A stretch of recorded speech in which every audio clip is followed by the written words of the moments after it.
I just flew 2,500 miles to go play Crash Team Rumble. Yes, that's right. The game that I have been talking about for well over 2 years. I flew out to Activision's newest studio in Santa Monica to finally try this game out and be one of the first people publicly in the world to get a hands-on experience of the game. And the whole experience, the trip and everything as a whole, was actually pretty amazing. So, what are my thoughts about the game? Well, let's talk about it. What's up guys, Canadian Guy here, and I am back with a brand new Crash Team Rumble video. Before we begin though, there's a couple of things I want to mention because there have been some unsavory comments about me flying out to California to try out this game. So let me clear the air a little bit. This video and this whole trip was not paid by Activision. I did not receive a dime from Activision towards this trip. Everything from my flight, hotel stay, transportation, everything was paid out of pocket. So in terms of monetary funding or being paid off for my views, this is simply not true. Also, this Wumpa drink, it had no booze in it. It was just a smoothie. And I can't believe I actually have to clarify that. But here's the thing. While Activision did not pay for this trip, it was actually funded by you. Yes, you. On a recent live stream, you guys helped me fund this trip. So, if anything, this pushes me to be as objective as I can to all of you, as you helped me be one of the first in the world to publicly play the game. So, from the bottom of my heart, thank you. Seriously, thank you. I was not only able to meet Crash, but I was also able to play Crash Team Rumble for the first time, and I was able to sit down and have a candid off-camera interview with Dan and Paul from Toys for Bob. Now, that's going to be a video you're going to want to stay tuned for as I talk about the Battle Pass and the general direction of the game. But let's get down to brass tacks. Crash Team Rumble is actually an absolute blast to play. Let me explain. Again, the objective is simple for those who don't know. Be the first team to 2,000 Wumpa Fruit. Whoever gets it first wins. There are a number of objectives that help push this, like holding down gem pads, which gives you a cash-in bonus, collecting relics and activating relic stations, and beating the snot out of the enemy team to stop them from cashing in Wumpa. Every character does their job a bit differently, but you basically have scorers, who are putting Wumpa on the board the most, boosters who help activate the relic stations, and blockers who generally stops the enemy from banking their Wumpa Fruit. If I were to describe Crash Team Rumble in one word, it's chaos. Once again, the concept is so easy, but the means of getting to the end can be completely different each game. Do you focus on complete control of the gem pads to make sure you get big cash-in bonuses? Or do you focus on just collecting as much Wumpa as possible? Maybe you focus on being the first to get the epic relic station activated. Or maybe you want to focus on eliminating the enemy team so they can't cash in. Or just camp their bank and be a nuisance. There are many different strategies and positions to take. It feels like you need 8 people on your team to do every task efficiently. But that's where the chaos amps up, because you only have 4. So you can't just be doing one task. You need to juggle tasks and duties to be able to win the game. The key to winning is knowing when and where to focus, knowing when to engage and when to back off, and being able to change that focus on a dime. Are you a blocker and seeing the enemy almost has the epic relic station filled, but they have a large amount of Wumpa to turn in? What do? Try to stop the epic relic station activation, or try to stop them from turning in? If you're a booster and you have enough relics to activate a useful power-up for your team, but a set of gem pads open up and no one is around, do you try to lock those in or go for activating the relic? If you're a scorer and you have a massive Wumpa pad bonus, but there's a Dingo Dile blocking turn-ins, do you risk fighting him to turn in during the bonus, or do you wait for help, risking your massive Wumpa payoff? These are a few constant choices that you will be making literally all of the time. It's a constant struggle juggle to maintain. But here's the best part. Matches only last between 5 to 8 minutes. So if you try something new and it fails spectacularly, you're out of the match in around 5 minutes. Another really awesome feature is the customization options. Quite literally, you can mix and match so much, from the overall skin, the hat you wear, backpack, and even the shadow below you. And depending on the character you play, you can also switch and swap your overall weapons. Dingo Dile could hold a chainsaw belonging to his Psycho Killer skin, but also wear a Space Marine outfit, which is a completely different skin. This just makes customization an absolute blast in this game. And a reminder, changing of the weapon and of the skin does not add or take away abilities. It is all strictly cosmetic. The feeling of playing this game is honestly felt akin to playing Mario Kart with your friends. You're yelling, you're laughing, you're groaning, you're happy, you're angry, but there's one feeling that you always feel, and it's fun. You're having a great time. While I played, 3 hours went by in a snap. I only knew the time because a PR rep reminded me that I actually had an interview to conduct. I was shocked by how fast the time flew by, seriously.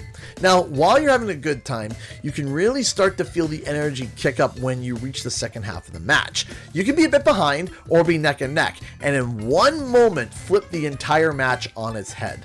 Let me give you an example. You can see that while we barely had the lead, we can see that if both teams banked their current holding Wumpa, red would pull ahead. Then I noticed that red team was a relic or 2 away from filling the epic relic station, and we needed 8 more, but I had 10 on hand. So I beelined for the epic station and cashed in. Because of this, the station locked up from the red team, and Oxide brought in death from above. But take a look. Oxide was stopping nearly everyone from cashing in, and actually was eliminating people, which caused them to lose all their Wumpa. When the Oxide relic station came back up, all the relics the enemy team had placed in the relic station beforehand was gone, and both teams were set back to 0. We ended up winning that match. It's these nuanced choices that dictates how a game can go. Now, if you are enjoying this video so far and want to support me on continuing to cover Crash Team Rumble, make sure to subscribe, as I will be covering everything related to Crash Team Rumble, along with all of the other stuff like Spyro, Jak and Daxter, and whatever else. Anyways, back to the video. Now, I've been spreading so much positive impressions about this game that must mean I have nothing negative to say, right? Well, I actually do have a couple critiques, 3 in fact. Let's start with the character that I played the most, and that was Dingo Dile. Let me break down the situation. Destination Mark, another Crash YouTuber, and I were paired up with some people who were relatively new to the Crash franchise. So an Activision tech came running over to kind of help out our team and kind of coach us through the match. Now, because no one else wanted to play Blocker, I decided to play Dingo Dile for the 4th time in a row. When the match started, I went to the gem platforms to try and secure them, when the tech told me to not even bother going for the gem platforms and just constantly beeline to the enemy bank and block it like a goalie. Keep blocking, just stay on their base, All you gotta do is just block. So, I did exactly that. I got there and did nothing. I sat there, waiting for the enemy team to come to their own bank. That very boring. Then, when the enemy team finally came, I would just harass them off their own goal and knock out their Wumpa fruit to make their turn-ins fruitless. Until finally, I was ganged up on. After I respawned, I just beeline for the enemy bank again, rinse, and repeat. Now, I can't complain because we actually won that match, but there was something very dry about the strategy of essentially just playing goalie and camping the enemy bank. Sure, I could have wandered off and helped with other objectives, but again, why change the strategy that was already working really well? This leads to the next issue. Let's say I was about to die as Dingo Dile. Before I died, I would drop a Gas Moxian Guard right on top of their own bank. Now remember, powers are something that you can choose before the game starts, and the Gas Moxian Guard slams his tuning fork into the ground and shocks everyone in the vicinity, and it just so happens to fit the perfect size of a bank. So the guard would drop his tuning fork into the ground and just prevent everyone from cashing in. And by the time I respawned, I would just wander back over to the bank and the gas moxine guard would still be tanking damage and stopping for everyone from cashing in. This was not a unique strategy of mine. Literally everyone in almost every match was running this idea, including every single bloody Dingo Dile. We were constantly dealing with enemy gas moxine guards on banks. If you tried to solo it, you would lose mostly all of your health and or Wumpa from its damage. So a lot of the time you either A, cashed in barely any Wumpa, or B, wait for the timer to run out on the guard. It required 2, sometimes 3 players to take it out. And again, you're all taking damage and losing Wumpa in the process.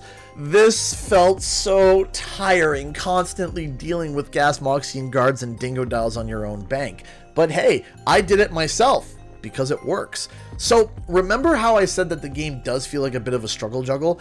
As Dingo Dile, with this specific strategy, it just became one united focus and it felt a bit static at times. Now, you know me, I'm not the kind of person that likes to give critiques and not provide a potential fix for them. I think one of the first fixes to make is maybe make it so you can drop a gas moxine guard on your own bank as a defensive maneuver, but not on the enemy bank that you're camping. You could place it close and in around the enemy bank, but not smack dab in the middle of it. This gives a window of opportunity so that if a blocker has decided to become a dedicated goalie, they don't have a constant presence at the bank. Another potential fix is actually making a power that sole purpose is to destroy other players' powers. Maybe a floating patrol turret that does massive damage to summon powers, but not enemy players themselves. Think of it as kind of like a counter power. Now, in terms of the camping Dingo Dile strategy, it's hard to gauge a change here because Dingo is the only blocker that we can play right now. It's possible it's currently the most viable strategy with this build of the game with its limited roster. But I was thinking, boosters gain access to extra relics, right? Allowing them to turn in more at once. Also, at the moment, eliminating players doesn't really reward you with anything other than making the enemy player lose their Wumpa. So what if blockers specifically gained a decent chunk of Wumpa for eliminating a player? Maybe the blocker would be awarded a portion of the Wumpa that the enemy was holding, or maybe gain access to some of the relics that they were holding as well. The purpose of eliminating a player is to essentially block them from cashing in, right? So maybe a blocker should be awarded if they decide to stop turtling and potentially get more aggressive by chasing down the enemy team's current Wumpa Fruit leader, while also making Dingo Dile chasing after players with little to no Wumpa Fruit be little to no reward as well. Sure, they could still just camp the enemy bank, but this gives the role an alternative strategy to be able to get a decent turn-in bonus, while also giving the enemy team a little breathing space when the blocker decides to turn in at their own bank after a couple eliminations. Again though, this may not work in the full game, and because Dingo Dile was the only blocker we had access to, we may not be able to see the full context. So again, take this critique with a grain of salt. My last critique is the announcer. Now, as I mentioned in my previous videos, the footage that you saw that had the weird audio mix issues was because there was a massive technical hiccup where the Elgatos were not picking up audio. I actually was the one that noticed this issue and flagged down some of the Activision techs to let them know what was happening. I don't understand why the audio is not going through, because I want audio, right? Like, man. So if we go here and go to settings. So I'm getting that new thing you were talking about. That's tinny, right? So. And I was able to figure out a quick fix for my recording station along with destination marks. And we were able to get some audio. So what you heard is not an honest representation of what the game actually sounded like, but was just a quick fix for us to actually have audio for the game. However, even though the audio was messed up, the announcer was still not great for me. There were times that I wish he could just be muted, but there were a couple things that I did like. The funny little comments and quips he would make if you got an elimination, but there were other times where it just felt annoying and I felt that his voice actually got lost in the chaos. However, something that I did note is that the announcer could also fall under accessibility options. Because so much is going on, having the announcer narrate everything that's kind of happening can help someone keep track of multiple things going on at the same time within all of that chaos. Someone who struggles with focusing may feel that the announcer is more of a help than an annoyance. But again, the announcer is now also getting lost in the chaos with all the sound and everything that's going on. So, once again, let's figure out a fix. I think that an announcer options panel should be available for people to choose what the announcer is saying. For example, I would only want him to let me know when the enemy team pulled ahead and make funny comments when I get an elimination. Or maybe someone just wants the announcer to say when an epic relic station is up, and maybe someone would just want him to be quiet overall. So an options panel to let the user choose what the announcer will commentate on would be a better fit for everyone, along with a volume slider to control how loud the in-game audio is in comparison to the announcer. Also, they should add a ducking option. For those who don't know, ducking would be when the game audio gets quieter so that the announcer is loud and clear, and then would turn back up after the announcer was finished. For those complaining about the vocal performance of the commentary, I got a feeling the announcer is going to be something that can be customized. More on that on a future video. Beyond those 3 points, based on the hands-on gameplay that I had, it's very hard for me to find anything that I did not like. The gameplay is constantly on the chaotic edge, constantly feeling it's about to spin out of control, and yet it was an absolute blast. It can only be best described after you actually play it, and that's good because the closed beta will be opening on April 20th, 2023. Thank you so much for watching, and I'll see you guys in the next video and/or live stream. Bye-bye!